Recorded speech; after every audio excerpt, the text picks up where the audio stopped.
C'est avec beaucoup de joie que le Saint-Esprit m'a visité et que j'ai pu avoir un cœur à cœur avec Dieu sur un passage de l'Écriture qui est tout à fait d'actualité et qui correspond à une saison, la saison de rafraîchissement, de liberté en Christ avant l'enlèvement.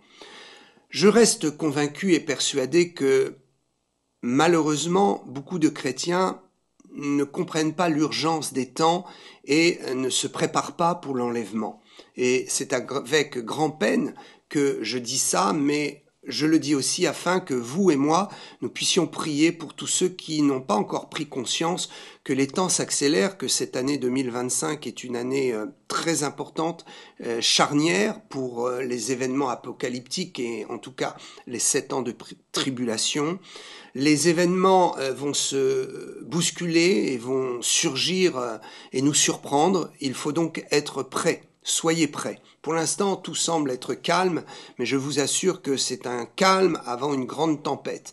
Et donc, j'invite tous les chrétiens convaincus, réveillés, à passer le message et à interpeller ceux qui n'ont pas encore la conscience des temps dans lesquels nous sommes et qui pensent qu'il y a encore du temps. Non, il n'y a pas beaucoup de temps, les temps sont courts et le Saint-Esprit nous demande plus que jamais de nous préparer. Nous devrions être tout le temps prêts, mais Dieu, dans sa miséricorde, nous rappelle que ce sont des temps importants que nous vivons et qu'il est favorable pour nous donner d'être encore plus spirituels, de grandir à la stature de Christ et de nous dépasser nous-mêmes dans notre engagement chrétien. Alors, le Seigneur m'a conduit dans Luc chapitre 6. Nous allons découvrir que ce passage fait allusion à une histoire qu'a vécue le roi David. Cette histoire qu'a vécue David est une histoire absolument unique et exceptionnelle sous la loi et nous révèle un élément prophétique de la vie en Christ, de la vie avec Christ, de la consommation de Christ dans notre vie nouvelle que nous avons reçue par la foi et par le salut. Alors, je vais tout de suite commencer par Luc chapitre 6. Je ferai la lecture des 4 premiers versets et puis nous allons découvrir la révélation du Seigneur. Il arriva un jour de sabbat, appelé second premier, que Jésus traversait des champs de blé. Ses disciples arrachaient des épis et les mangeaient après les avoir froissés dans leurs mains. Quelques pharisiens leur dirent « Pourquoi faites-vous ce qui n'est pas permis de faire pendant le Shabbat, le sabbat ?» Verset 3, Jésus leur répondit « N'avez-vous pas lu ce que fit David lorsqu'il eut faim, lui et ceux qui étaient avec lui? Comment il entra dans la maison de Dieu, prit les pains de proposition, en mangea et en donna à ceux qui étaient avec lui, bien qu'il ne soit permis qu'aux sacrificateurs d'en manger. » Ceci est très, très important. Bien qu'il ne soit permis qu'aux sacrificateurs d'en manger. Ce texte nous montre que les affamés de Dieu, dans cette dernière saison avant l'enlèvement de l'Église, vont connaître un temps béni de communion avec Christ, de consommation du pain de vie qu'est Jésus, comme jamais auparavant. Ce qui est remarquable, et je vais l'expliquer, c'est que David a fait un acte prophétique qui allait être supérieur en autorité à ce que la loi imposait à l'époque. La loi dégage une autorité, une puissance de Dieu, une puissance surnaturelle. Mais j'ai la bonne nouvelle à vous annoncer. En Jésus-Christ, dans le lieu saint, nous pouvons trouver une loi supérieure, la loi de la grâce et de la liberté. La loi de la liberté en Christ, la loi de la consommation de Christ, le pain de vie, qui va nous permettre d'expérimenter une autorité plus grande que celle de la loi, une autorité pour notre vie spirituelle, une autorité pour entrer dans le royaume de Dieu et pour faire les choses les plus extraordinaires et les plus surnaturelles. Imaginez, si David, le roi David, a pu faire un acte et ne pas être réprimé par la loi qui interdisait cet acte, nous allons expliquer. Si David a fait donc un acte qui était répréhensible par la loi et qui ne lui était pas permis, s'il a pu faire un acte contre cette loi et cependant en tirer un grand bénéfice et une grande communion avec Dieu, alors cela veut dire que David nous montre une voie royale, celle de la liberté en Christ, une loi qui va nous permettre d'avoir une autorité plus grande que celle de la loi de Moïse, une autorité plus grande que celle de la loi de la chair, que la loi du péché, que la loi que les hommes peuvent construire dans un système religieux, dans un système chrétien religieux. Car si le christianisme se défend de ne plus être sous la loi, il faut savoir que le règne adamique, la chair, le réflexe humain a poussé beaucoup d'hommes de Dieu à refabriquer une loi sous la grâce. Une loi qui n'était plus celle dictée par Moïse ou révélée par Moïse, parce que les Écritures sont claires, on ne peut plus revenir à la loi, mais une loi sous l'enseigne chrétienne, une loi humaine pour contrôler les chrétiens, pour contrôler l'Église et pour ne pas permettre la liberté dans le Saint-Esprit. Donc il y a une loi qui a été fabriquée par la chair, fabriquée par tous ceux qui n'ont pas crucifié le règne adamique en eux, une loi qui n'est pas celle de Moïse, mais qui sont des lois religieuses, des lois d'interdit, des lois de peur, des lois de crainte, des lois qui nous interdisent de consommer pleinement la vie de Christ dans le lieu saint. Je vais m'expliquer à ce sujet. Il faut comprendre l'histoire. Imaginez.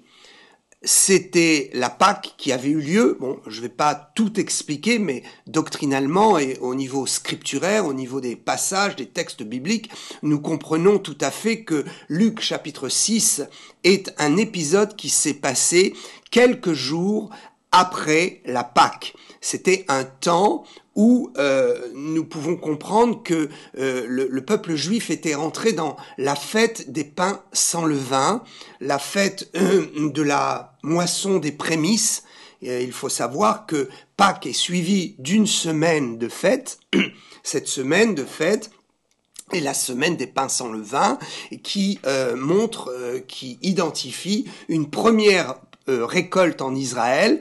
Ce sont les prémices de la récolte et effectivement à cette époque-là il y avait des champs de blé et il était effectivement interdit le jour du repos, le jour du samedi, d'aller dans ces champs de blé, de prendre des épis et de les manger. Alors c'était pas les consommer qui étaient interdits, c'était l'acte qui devait être fait pour pouvoir consommer ces épis de blé, c'est-à-dire il fallait les froisser et c'était considéré comme un travail. Donc tout travail est interdit le jour du Shabbat et du Shabbat, et donc les pharisiens étaient scandalisés de voir les disciples de Jésus, juste pendant cette période de fête, entrer dans un champ de blé et consommer ces blés en les dégageant de tout le feuillage qu'il y a autour du grain de blé pour pouvoir les consommer. Donc nous avons compris.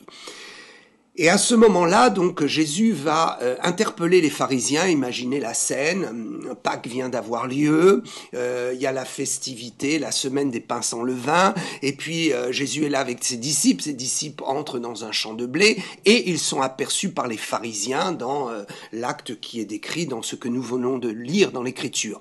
Donc, les pharisiens arrivent, ils sont scandalisés, ils interpellent Jésus et Jésus va les confondre et va les interpeller sur un acte prophétique que David a fait sous la loi. À un moment donné où le temple n'était pas encore construit, n'existait pas encore, mais où le sacerdoce avait bien lieu.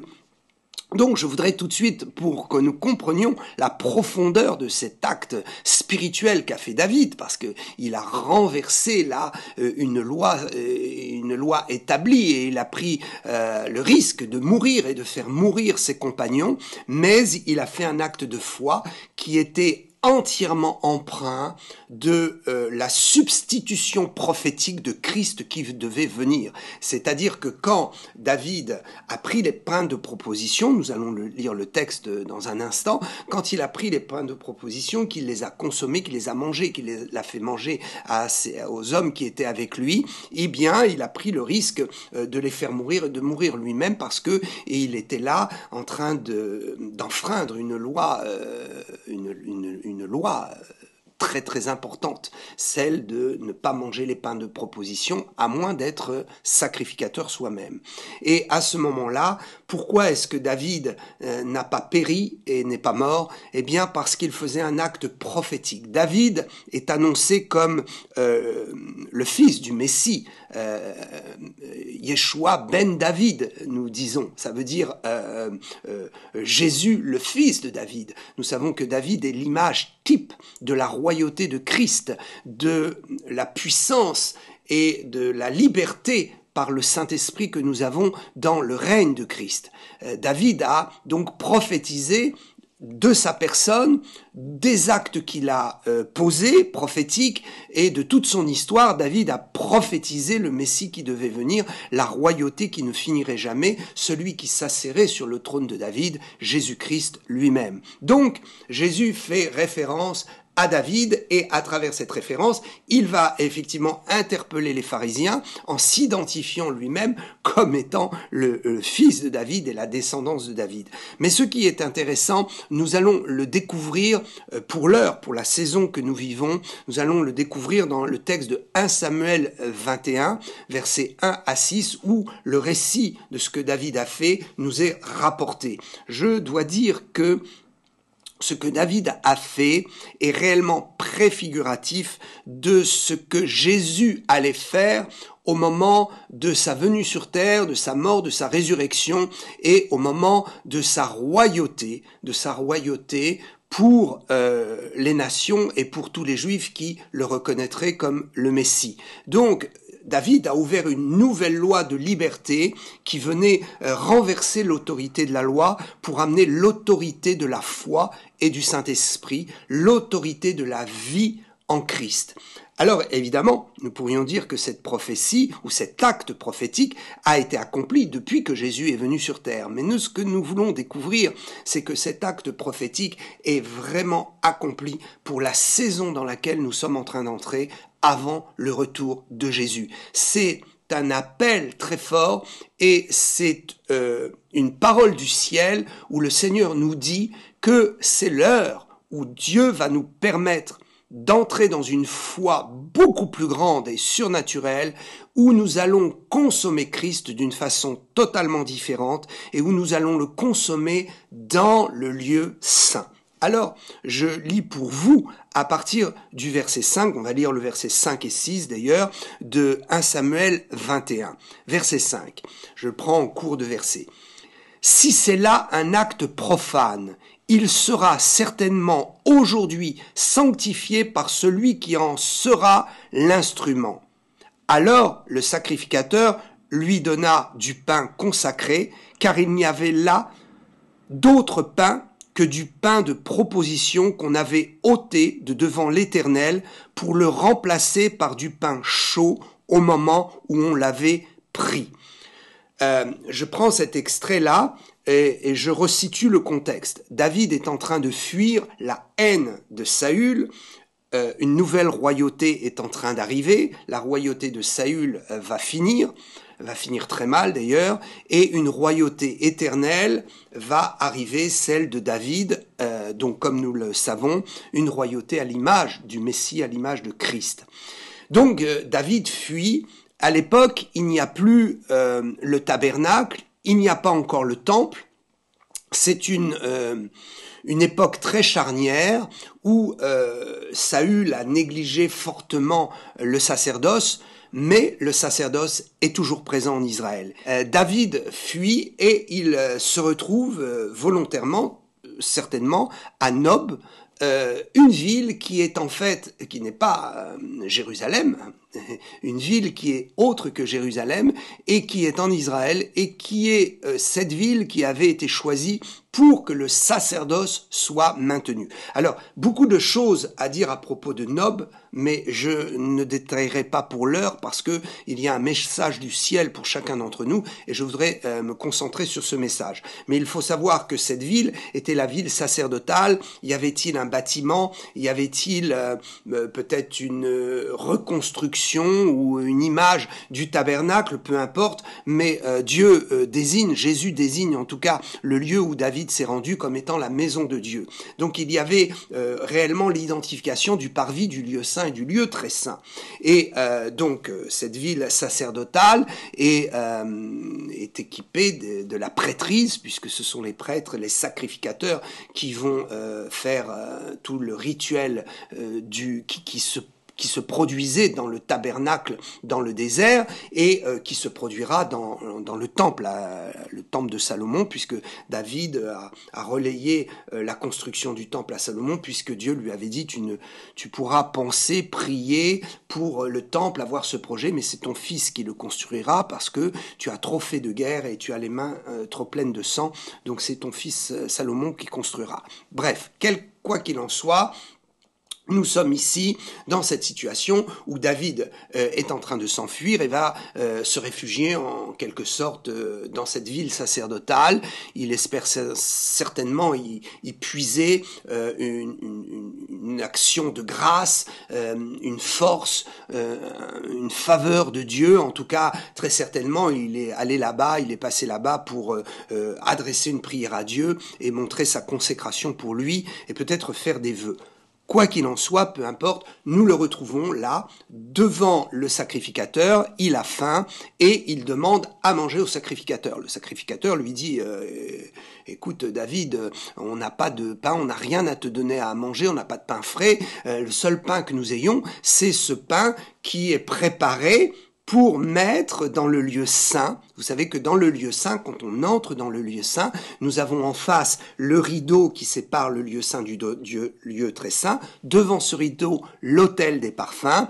À gauche, nous avons le chandelier à 7 branches avec les lumières du chandelier. Et à droite, une table, curieusement, sur laquelle est posé ce qu'on appelle les pains de proposition. 2 piles de 6 pains qui vont être très symboliques, très prophétiques et qui vont nous parler. Donc, le sacrificateur dit écoute David, on est en train de changer les pains, c'est tout ce que j'ai et ces pains sont déjà consacrés. Alors ceci est très important.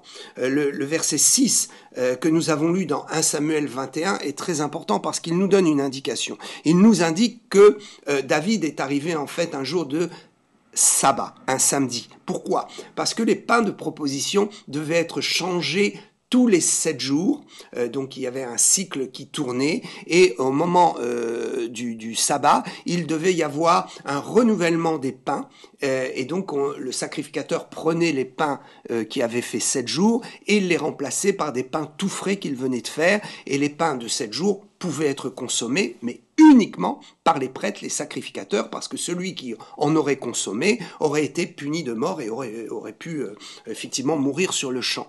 Donc, nous avons la scène, David arrive ici dans la ville du sacerdoce, il rencontre le sacrificateur, et là, le sacrificateur lui dit, je n'ai que ce pain-là, mais attention, il y a que les sacrificateurs qui peuvent en prendre. Alors, on sent bien que David a une autorité vis-à-vis du sacrificateur. Le sacrificateur se sent un peu gêné, pressé par David, un peu obligé de lui donner les pains. Et le sacrificateur dit simplement, est-ce que au moins tes gens se sont purifiés parce que on peut pas donner les pains. Et David dit, oui, les gens qui sont avec moi sont purs. Donne-moi les pains et on va manger. Et le sacrificateur donc s'exécute. Et David lui dit, de toute façon, ne t'inquiète pas, s'il doit y avoir un châtiment, c'est sur toi qui retombera, parce que nous ne ne fait que consommer. Donc, alors le sacrificateur, effectivement, là, est sûrement angoissé, il est sûrement pris de terreur, et il dit, David est en train de me dire que de toute façon, c'est lui qui est en train d'enfreindre la loi, et finalement, c'est pas lui qui va être châtié, ni ses hommes, mais c'est moi. Et donc, la scène est sûrement une scène de grande autorité, parce que pour que le sacrificateur accepte que David lui dise que la faute va retomber sur lui, il accepte également que David prenne les pains et les mange. Ça veut dire qu'il devait y avoir une autorité qui était surnaturelle, qui a même dû surprendre le sacrificateur. Cette autorité, frères et sœurs, c'était la présence de Christ sur David. David n'était plus lui-même, et l'acte qu'il était en train de faire était un acte prophétique tellement fort que ce n'était plus lui, mais c'était Christ lui-même qui était présent et l'autorité de Christ. Tout cela pour vous dire quoi?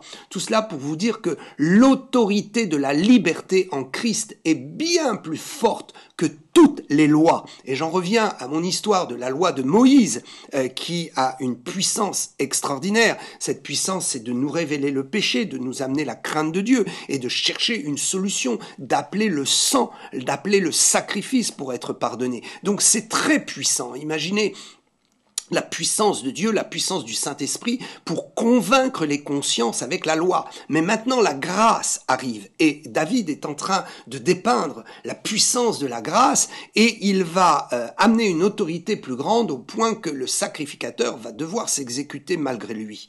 Alors, ceci est important parce que nous considérons que la loi de la liberté est plus grande que la loi de Moïse et que la loi faite par les hommes. Je disais que dans nos milieux évangéliques, si nous sommes heureux de prêcher que nous ne sommes plus sous la loi de Moïse et que nous en faisons même un cheval de bataille et que nous prêchons excellemment sur le sujet, eh bien, nous nous sommes fait piéger parce que le diable est venu et a quand même instauré un système de lois dans nos milieux. Des lois qui sont des lois religieuses. Ne fais pas ci, ne touche pas, ne mange pas, ne fais pas, ne prends surtout pas le repas du Seigneur et le pain en dehors de l'église. La Sainte Seine, c'est dans la sacro-sainte église, c'est au moment où le pasteur va sacraliser le pain et le vin. Et en fait, c'est cela, le drame, voyez-vous. Et alors, il faut faire attention parce que tu n'as pas le droit de ci, tu n'as pas le droit de cela. Et quand on regarde, ce ne sont pas des lois christiques, c'est des lois que les hommes ont inventées. Pourquoi? Parce que le diable sait très bien que nous qui avons le Saint-Esprit, nous ne pouvons plus retourner sous la loi de Moïse. C'est évident avec la révélation que nous avons maintenant, 2000 ans après la mort de Jésus. Le diable a bien des difficultés, aurait bien des difficultés. Alors qu'est-ce qu'il fait? Il va essayer de créer une loi religieuse, évangélique, bien pensante, au nom de la discipline, au nom de l'autorité pastorale, et il va y avoir donc un système pesant, et donc Dieu dit que avant son retour, ce système pesant va décliner et va complètement disparaître pour ceux qui ont vraiment un cœur pour Jésus.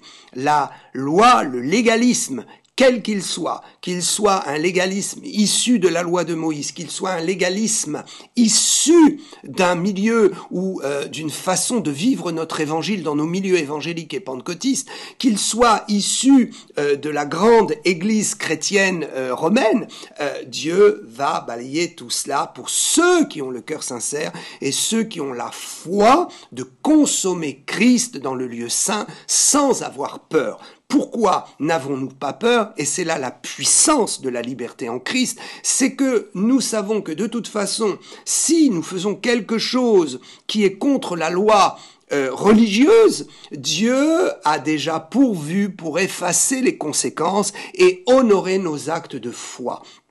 Regardez ce qui est écrit dans Ésaïe 53, verset 5. Ce verset 5 d'Ésaïe 53 est l'explication de ce que David a dit lorsqu'il a dit « Si quelqu'un doit recevoir une faute, recevoir un châtiment, c'est précisément celui qui en est l'instrument, celui qui est l'instrument de la sacrificature. » Je ne sais pas si on peut dire ça, oui, c'est un mot qu'on invente dans nos milieux. En tout cas, c'est celui qui gère le sacerdoce. et qui a fait les pains de proposition et qui gère les pains de proposition et qui permet que nous les mangions, eh bien c'est lui qui prend le châtiment. Autrement dit, le sacrificateur que David a rencontré est l'image du grand sacrificateur Jésus. Et Jésus a pris la faute, il a pris la condamnation de la loi, quelle que soit la forme de loi que nous ayons, sous laquelle nous sommes, la loi de Moïse ou la loi que les hommes ont créée, ou la loi que nous nous sommes créés qui nous empêche la liberté en Christ. Toutes ces choses absurde où on voit par exemple, allez je vais donner des exemples parce que vraiment là je boude de donner des exemples, quelles sont les lois qui ne sont pas de Moïse et qui sont des lois qui ont été conçues dans les milieux évangéliques par des gens très charnels sous le règne de la vie adamique, sous le règne de la vie charnelle humaine, sous la sagesse humaine, des lois évangéliques qui ont été créées par les hommes et qui ne sont absolument pas dans la Bible. Par exemple, quand on interdit à un nouveau converti de se faire baptiser rapidement parce qu'il a le feu de Dieu, il est vraiment né de nouveau, alors on le fait attendre 1 an, 2 ans et voire dans certains milieux encore jusqu'à 3 ans. Et le pauvre chrétien souffre parce qu'il est vraiment engagé avec Jésus et veut prendre son baptême, mais on le fait attendre. Alors que nous avons des exemples bibliques très clairs où l'eunuque, par exemple, a été baptisé immédiatement, ou le jour de la Pentecôte, où il y a eu l'effusion de l'Esprit, nous voyons qu'il baptisait rapidement les gens. Nous voyons d'autres exemples dans le livre des Actes, où l'apôtre dit, peut-on refuser l'eau du baptême à ceux qui ont reçu le Saint-Esprit? On ne peut pas. Quelqu'un qui se convertit, qui parle en langue, qui reçoit le Saint-Esprit, s'il veut prendre son baptême, on peut même lui donner 8 jours, 15 jours après. Et ça, c'est des lois des hommes qu'il faut renverser. Il faut consommer Christ dans le lieu saint et ne pas avoir peur. Il faut consommer le pain de proposition, qui est le pain de vie. Il faut aller dans l'acte de foi, il ne faut pas perdre son temps et il ne faut pas gâcher les opportunités que l'Esprit nous donne par les convictions du feu qu'il met en chacun d'entre nous. Donc, Jésus l'a bien dit, il est bien dit dans les évangiles. Quand je dis Jésus, c'est rapporté par les évangiles, évidemment. Il faut les baptiser et les enseigner, nous dit le texte. Le texte ne nous dit pas il faut les enseigner et ensuite les baptiser. L'enseignement suit le baptême et ne précède pas le baptême. Alors, nous voyons cela, nous voyons également des chrétiens qui parfois sont poussés à faire la Sainte Seine à la maison avec leurs enfants, leur époux, leurs conjoints, et puis ils n'ont pas le droit de prendre la Sainte Seine à la maison parce qu'on revient dans un système, pardonnez-moi, mais un système, nous ne sommes pas dedans. Je condamne pas le milieu catholique, mais voilà, l'Église catholique dit que la Sainte Seine, c'est le prêtre qui peut l'officier, la consacrer. Alors, on a introduit ça dans nos milieux évangéliques. Toutes ces restrictions empêcher un père de prendre de l'huile et de prier pour son fils qui est malade à la maison en disant l'onction d'huile, c'est uniquement à l'église, avec les chrétiens, et c'est le pasteur sous contrôle du pasteur. Mais on arrive à des aberrations où la vie de l'esprit a été tuée, J'ai entendu, vous savez, j'ai quand même quelques décennies de service derrière moi dans ce pays, en France. Je me considère, sans aucune prétention, mes années parlent pour moi, je me considère comme un patriarche de la foi, oui, un père de la foi dans ce pays, et j'ai vu tellement de choses qui m'ont heurté, qui ont fait saigner mon cœur, voir comment des jeunes convertis ont été humiliés, ont été ligotés dans leur fougue pour le Seigneur au nom d'une discipline de l'Église qui n'est absolument pas justifiable dans la Bible.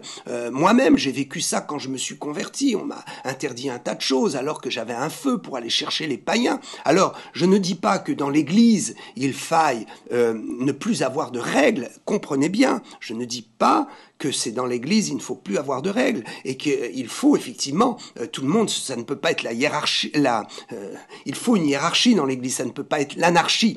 La hiérarchie dans l'Église évite l'anarchie, le débordement et les problèmes. Et je suis entièrement d'accord, je suis un homme d'Église et je prêche la discipline dans l'Église, mais attention, nous avons fait de notre évangile un évangile qui a dépassé dans sa discipline les murs de l'Église pour lier les chrétiens dans leur action dans le monde et dans leur action d'évangélisation et dans leur acte de foi.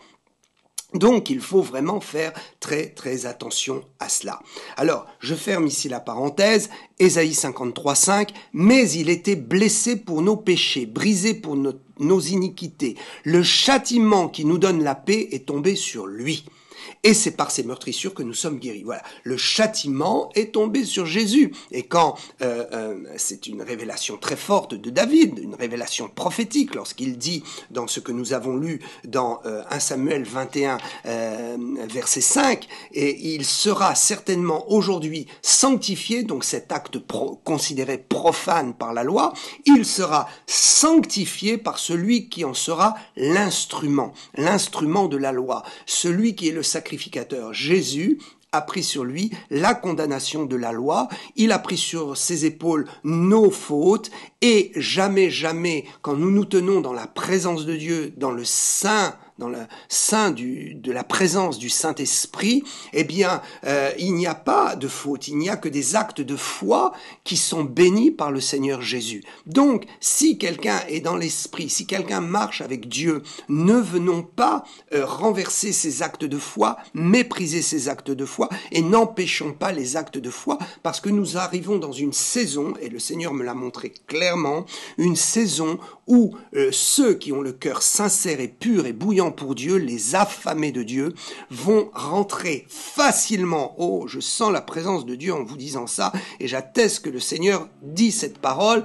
Maintenant, à partir de maintenant, le Seigneur dit que ceux qui sont affamés de Dieu vont entrer très facilement dans le lieu saint, ils vont faire des actes de foi, et quiconque sacrificateur, quiconque dans le ministère, quiconque se prenant pour un responsable d'église ou autre, et venant dans ce lieu saint pour empêcher cet acte de foi, sera neutralisé par l'autorité de la liberté en Christ. Je n'engage absolument pas, je vous assure, je n'engage absolument pas à l'anarchie, je n'engage pas à la rébellion, j'engage simplement à l'acte de foi dans la liberté en Christ. Alors, nous comprenons que dans ce lieu saint, David a trouvé quoi? Il a trouvé la table des pains de proposition, et il a mangé ces pains qui venaient d'être consacrés, qui étaient tout frais et qui n'avaient même pas encore entamé quelques jours ou une semaine en attendant sur cette table. C'est immédiatement. Le pain de vie n'attendra pas. Le pain de vie est toujours aussi frais pour chacun d'entre nous. Nous savons que ces pains de proposition représentent plusieurs choses. Vous trouverez l'explication des pains de proposition d'ailleurs dans le livre du Lévitique au chapitre 24. Alors, c'est quoi ces pains de proposition? C'est très spirituel et très prophétique. Cela représente les 12 tribus d'Israël. Il y avait 2 piles de 6.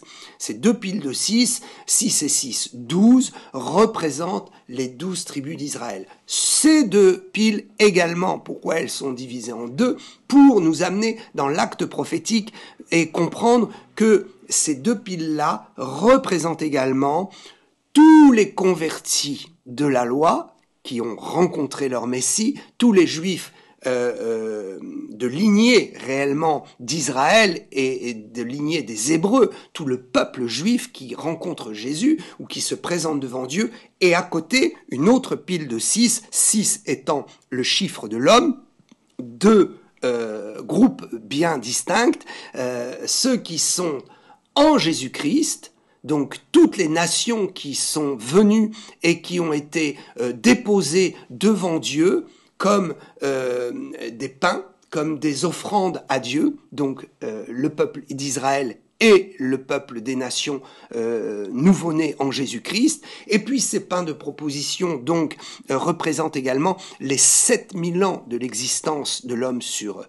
terre. Pourquoi? Parce que ces pains devaient rester 7 jours sur la table de pain de proposition et devait être renouvelé tous les 7 jours. Donc 6 jours, c'est les 6 jours de l'homme, les 6000 ans, plus 1000 ans de règne christique, les 1000 ans millénaristes, donc le règne de Christ pendant 1000 ans, qui fait 7000 ans de l'histoire de l'homme sur terre. Donc, un peuple qui sera racheté, qui sera conduit vers Dieu, des gens de tout horizon, de toute nation, qui peuvent être déposés dans le lieu saint devant Dieu. Et un autre symbole, alors beaucoup plus fort, et qui là nous parle directement, le pain représente Jésus lui-même, le pain de vie qui est là, présent pour l'humanité depuis 6000 ans. Et oui, dès le Jardin d'Éden, nous voyons la semence de Christ. Et puis tout au long de l'histoire d'Israël, nous voyons Christ présent. Et puis 2000 ans, évidemment, nous voyons Christ dans les nations. Christ qui est présent sur les 6000 ans, les 6 jours, un jour étant 1000 ans, de l'humanité, présent pour assister, être parmi les hommes. Alors, ce qui nous intéresse évidemment, c'est que nous comprenons que dans Jean chapitre 6, le Seigneur se révèle, se dévoile comme étant le pain de vie. Le pain de vie. Le pain de vie qui, donc selon Lévitique 24, donc les pains de proposition, étaient faits avec des symboles très forts. Ils étaient faits avec de la fleur de farine, donc c'est la pureté, des pains faits avec la pureté de Christ, image de la pureté de Christ, cuit au four, donc c'est la fournaise, Jésus qui est passé par la fournaise de la mort. N'oublions pas que lors de la sortie d'Égypte, la nuit où les Hébreux ont consommé l'agneau, Dieu avait dit qu'il fallait que l'agneau ne soit pas bouilli, mais soit rôti, cuit au feu. Nous trouvons la même image ici, ces pains de proposition passés par le four, Christ passé par l'horreur de la croix, le feu de la croix, le feu de sa mort. Et puis poudré d'encens, c'est la bonne odeur de Christ. Donc ces pains représentaient trois choses très importantes de la vie de Jésus, sa pureté, sa mort et sa bonne odeur qu'il a transportée pendant 3 ans et demi et qui continue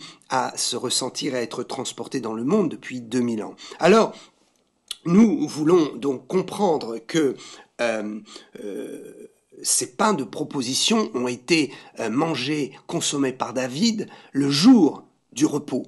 Alors ça nous interpelle extraordinairement. Ça veut dire que la puissance de la liberté en Christ qui prévaut sur toute condamnation de la loi, sur tout enfermement de la loi des hommes, sur toute restriction spirituelle est fait le jour du repos. Autrement dit, nous allons vivre la foi, nous allons rentrer dans le lieu saint, consommer Christ, parce que là nous sommes sous l'image de David qui a consommé les pains de proposition, donc ces pains qui ont été consommés prophétiquement sous le rapport de l'image de Christ, puisque nous avons vu aussi que ces pains, essentiellement, étaient l'image du pain de vie, Jean chapitre 6, Jésus le pain de vie descendu du ciel, qui est constamment devant Dieu et qui est en bénédiction dans le lieu saint pour tous ceux qui pénètrent dans le lieu saint. Et donc, nous voyons David qui maintenant va donner la révélation de pourquoi ces pains,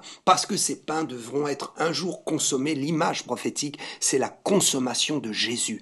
Il faut consommer Jésus. Alors, j'ouvre une parenthèse ici, les pains de proposition ne représentent pas le Saint Repas, la Sainte Seine, mais représentent quelque chose qui est dans l'image de la Sainte Seine, la consommation de Christ. Autrement dit, il faut entrer dans le lieu saint. Ne vous privez pas. Quittez le parvis, quittez les choses de ce monde, quittez les futilités, sortez maintenant du débat et de l'enseignement de la croix et du salut, puisque si vous êtes en Christ, vous avez reçu tout cela. Il faut évoluer, entrez et vivez dans le lieu saint, et sachez que le rideau a été ouvert, donc que vous êtes en communion avec le lieu très saint et que vous pouvez rentrer constamment dans le lieu très saint. Donc cette image est forte. Il faut consommer Christ, et en consommant la puissance de la vie de Christ, c'est consommer la liberté de Christ. Ces pains de proposition ont amené la liberté. David est arrivé affamé, ceci est très important, il est arrivé affamé pour consommer la liberté en Christ, pour pouvoir défaire les chaînes de ceux qui nous enchaînent et qui nous empêchent de vivre notre foi pleinement. Il faut être affamé de Dieu, il faut être affamé de Jésus. Ce que je vous annonce est très fort. Plus vous allez vivre consommer la vie de Christ, c'est-à-dire vous identifier à qui il était, comment il a vécu, ce qu'il a fait, plus vous allez entrer dans ses enseignements, ses promesses, et plus vous allez réagir et agir et vivre comme lui a vécu, alors plus vous allez avoir cette puissance de liberté qui va être en vous, qui va vous permettre de faire des actes de foi que vous n'avez jamais imaginé jusqu'à présent. David est entré lui-même, mais il a fait manger également ses hommes. Cela veut dire qu'aujourd'hui, maintenant, Dieu dit qu'en consommant pleinement Christ, en vivant de lui, en étant affamé de lui, la puissance de la liberté que Dieu va nous donner par l'Esprit va nous permettre de faire des actes de foi très puissants. Acte de foi qu'a fait David, qui est plus puissant que tous les autres actes de foi qu'il aurait pu faire en dehors de la maison de Dieu, en dehors du lieu saint et dans la vie courante. Parce que si vous arrivez à faire des actes de foi pour vous libérer des jougs, des oppressions, et je ne lance la pierre à personne, mais malheureusement en France, il y a encore des pasteurs qui tiennent les brebis dans des cages, qui les tiennent attachées, qui ont mis des laisses et qui ne leur permettent pas de pouvoir évoluer dans leur vie chrétienne, qui leur permettent même pas de pouvoir changer d'assemblée. Mais ça, c'est une honte, c'est une honte. Et je ne dis pas qu'il faille changer d'assemblée, mais je dis que par moment, il y a des séparations qui sont nécessaires. Par moment, il faut libérer les gens qui doivent vivre une autre histoire avec Jésus et qui doivent peut-être manger une autre nourriture. Le corps de Christ n'est pas divisé et je pense que l'on peut circuler dans le corps de Christ sans que ce soit une habitude. Là encore,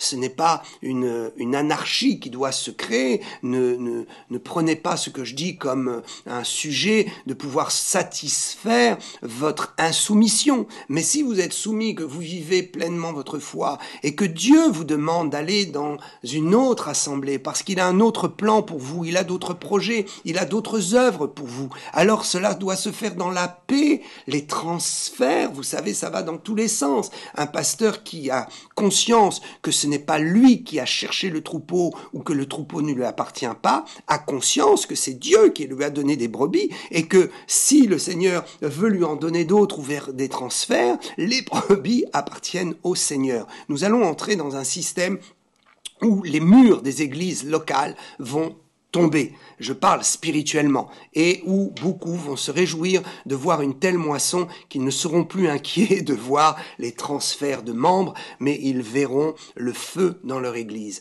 Que Dieu soit loué pour cela, que Dieu soit loué. Donc, un moment où nous consommons dans le lieu saint et dans le repos. Et le lieu saint, ça veut dire quoi? Ça veut dire que si vous voulez consommer vraiment Jésus et faire des actes de foi et vous nourrir de lui, être rassasié de lui, il faut demeurer dans la sainteté.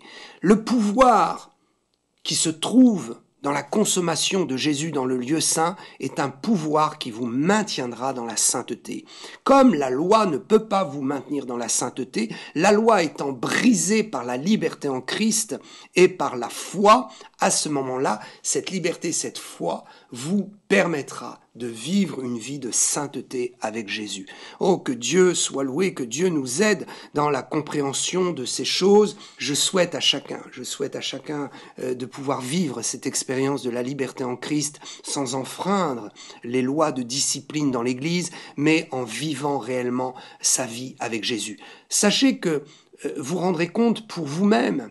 Et quand vous serez au ciel, si Jésus vous fait des reproches sur vos choix de vie ou sur peut-être des moments de stérilité de votre vie spirituelle, à ce moment-là, vous serez le seul responsable. Je serai le seul responsable. Et je ne pourrai pas trouver d'excuses en disant « Ah, mais mon pasteur m'a interdit. Ah, mon mouvement religieux, le mouvement dans lequel j'étais ne me permettait pas de le faire, donc je ne l'ai pas fait. » Et là, Jésus vous dira « Ben, mon ami, il fallait obéir plutôt au Saint-Esprit, plutôt qu'aux hommes. » Et si vous avez entendu le message que je prêche aujourd'hui, peut-être même Dieu vous le rappellera au ciel. Je ne le souhaite pas. Je souhaite que vous soyez en harmonie avec le corps pastoral, avec l'image des sacrificateurs, mais que vous puissiez avoir aussi l'autorité de faire les actes de foi et de consommer la liberté en Christ, de consommer pleinement Christ si des lois humaines vous empêchent de le faire.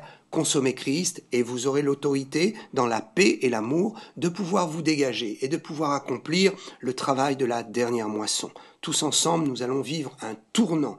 L'Église prend un tournant actuel. Les choses ne seront plus jamais les mêmes et nous allons être surpris de voir comment les raisonnements humains vont tomber, comment les principes religieux charnels vont tomber et comment nous allons voir une foule de chrétiens renverser les barrières pour courir dans la carrière ouverte, sauver les âmes et aller dans la moisson pour en amasser le plus possible. Je bénis Dieu pour le milieu anglophone. J'ai vu dans le milieu anglophone tellement de liberté, d'amour et de respect, cependant, ce qui paraît paradoxal pour nous, de voir des pasteurs qui laissent la liberté aux jeunes de servir le Seigneur, qui laissent la liberté aux nouveaux convertis de faire leur expérience avec Dieu, de voir cette liberté qui pourtant ne cause pas de dégâts et permet quand même un grand respect du corps pastoral et une grande unité et une grande discipline dans les églises. Oh, que Dieu nous aide à comprendre cela, que l'esprit soit libéré, que les jeunes puissent dans leur propre église avoir l'autorisation de faire des réunions de feu, que les femmes puissent le faire aussi et que tout pasteur puisse se libérer de la crainte du châtiment, de l'erreur ou de la mort ou de l'esprit de mort ou de l'esprit de chute. Ne soyez pas dans la crainte. Faites confiance au Seigneur et imitez ce que David a fait.